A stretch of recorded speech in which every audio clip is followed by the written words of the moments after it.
Hello, boys and girls. We are doing story number 9 in book number 2, and it is entitled Who Made That Noise? Who Made That Noise? Jean felt all grown up. Mrs. Baldwin, the lady next door, had asked her if she would act as a babysitter for her two little boys. It was great to feel trusted like this, and she was sure there wouldn't be any trouble. Not with the boys like Richard and Daniel. No, they wouldn't give any trouble. After supper, Jane walked around to Mrs. Baldwin's house, almost bursting with pride. This was her very first job outside her own home.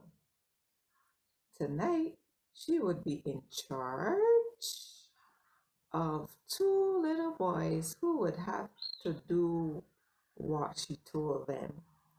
She had never felt so important in her life. Mrs. Baldwin welcomed her and showed her to the bedroom where Richard and Daniel were already in bed, though not asleep. I told them to be very good while I'm out, said Mrs. Baldwin, and I'm sure they will be. I'm sure they will, said Jane, smiling happily at the two boys. See, that's Jane there with the one boy, and you see the other bed is there. See, it's one bed here and one bed there. So they were already in bed, not asleep, but in bed. I'll read them a story, and that will send them off to sleep. Good, cried the two boys, kicking up the bedcloth. Yes, so they were excited. That will be fine, said Mrs. Baldwin. I'm sure everything will be all right. I won't be back late. Then she was gone. Jane read a story, then another, and another. In all, Jane read 3 stories to the boys. She read one, and then another, and then another, until the two lively boys gradually became sleepier and sleepier and sleepier. At last, they shut their eyes and were off to dreamland. Jane put the book down and wondered what she should do next. It was then that she heard a noise. She heard a noise. At first, it was just a scratching. It was a scratching noise. It was a scratching noise at first, a sound at first. And then it grew louder and louder and louder, as though someone was pretending on a squeaky floor in the next room. Jean's eyes almost popped out with fright. Was somebody trying to break into the house? Could it be a burglar? Or, or someone come to kidnap the two boys while Mrs. Baldwin was out?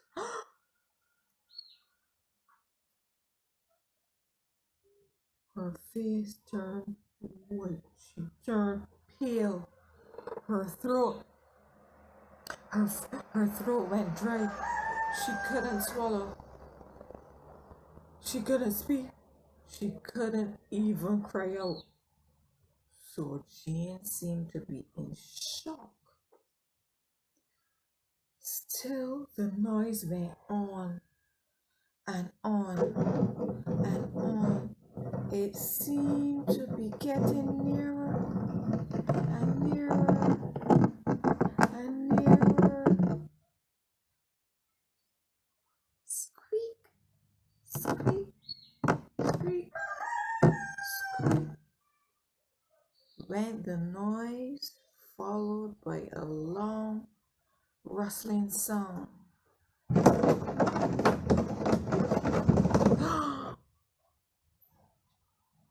What happened next?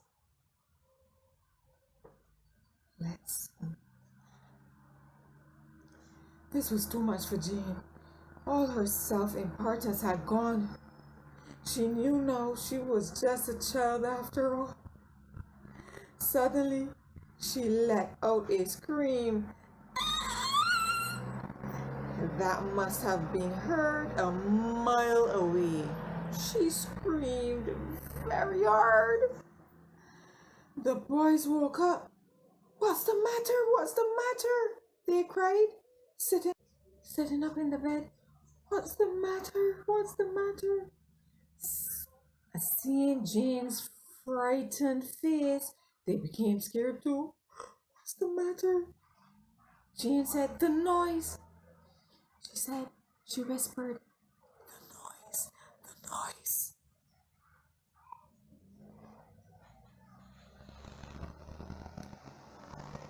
"Can't you hear it? Listen. Can you hear it? The noise. Listen. Can you hear it?" And Jane is whispering, "Are you all right, Jane?" It was Mother. "Are you all right, Jane?" It was Mother, because the boys didn't want to hear the noise anymore. So they dived under the bedclothes, and but what happened is, just then there were real footsteps outside, and a familiar voice called, "Are you all right, Jane?" It was Mother. Yes, stammered. Yes, stammered Jean as she opened the front door. "It was just the noise. It frightened me." "What noise?" said Mother. "I can't hear any noise." "Just listen," said Jean. Mother sat down and listened.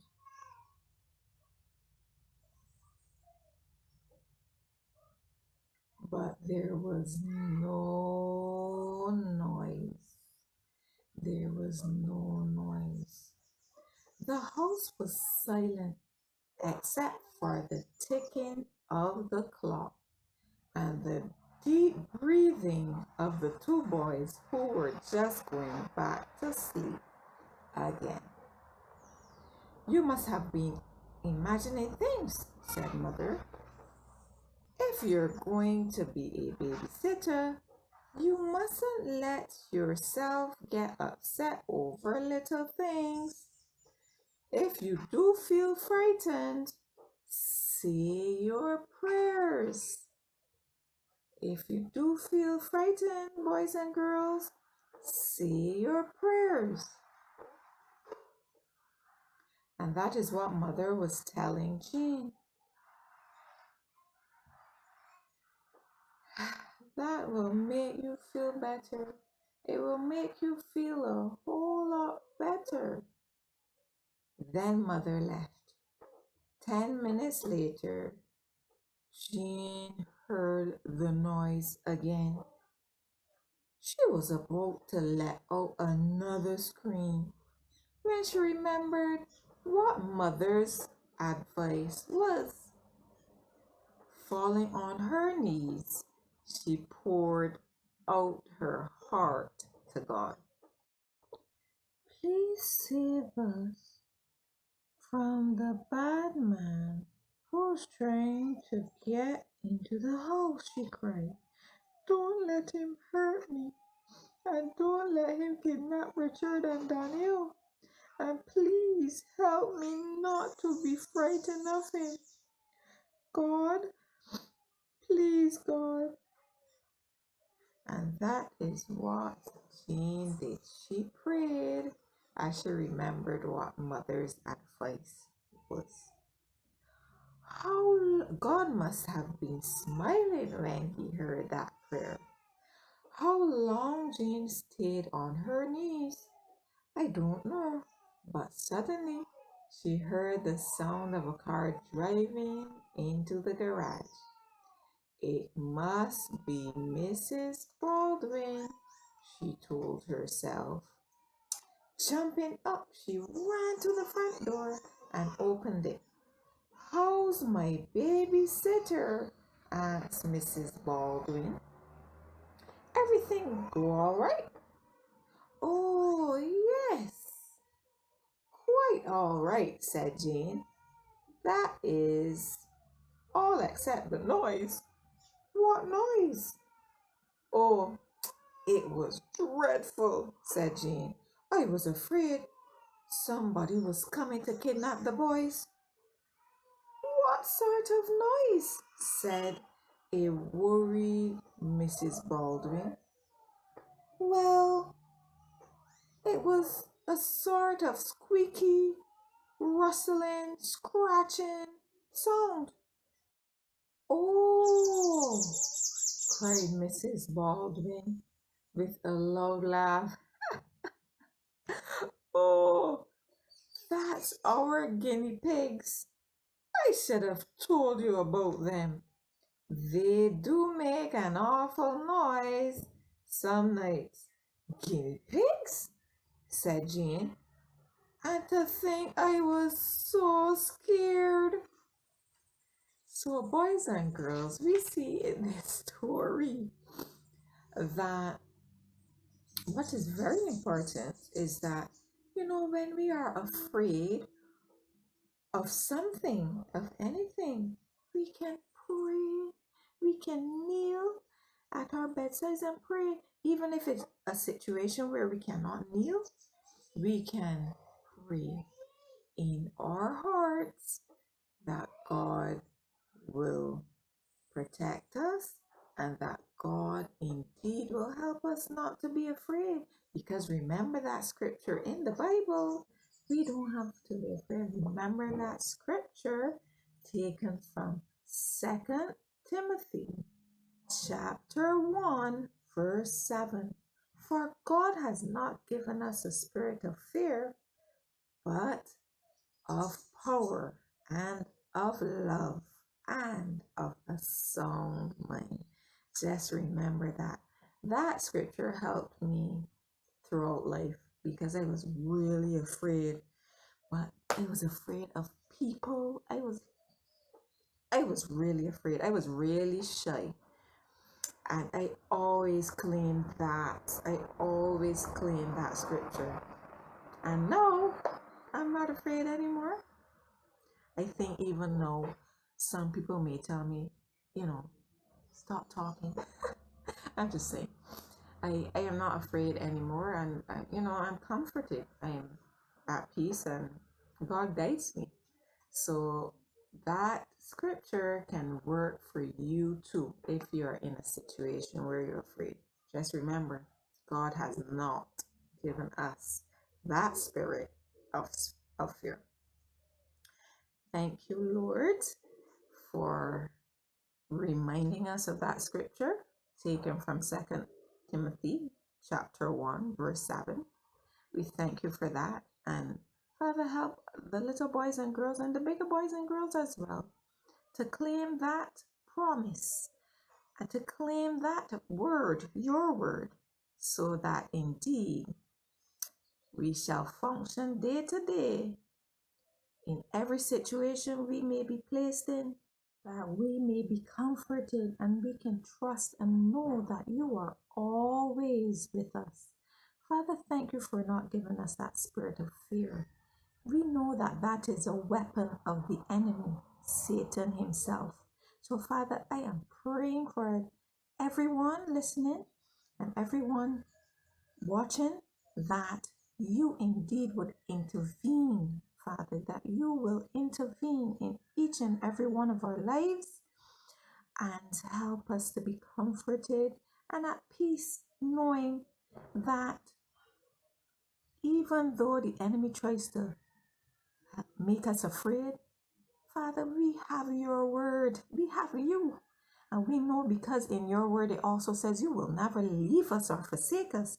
We know that we can go day to day knowing, trusting, believing, being comforted, and we will have the confidence that you are with us. You will hold our hand and you will help us not to be afraid.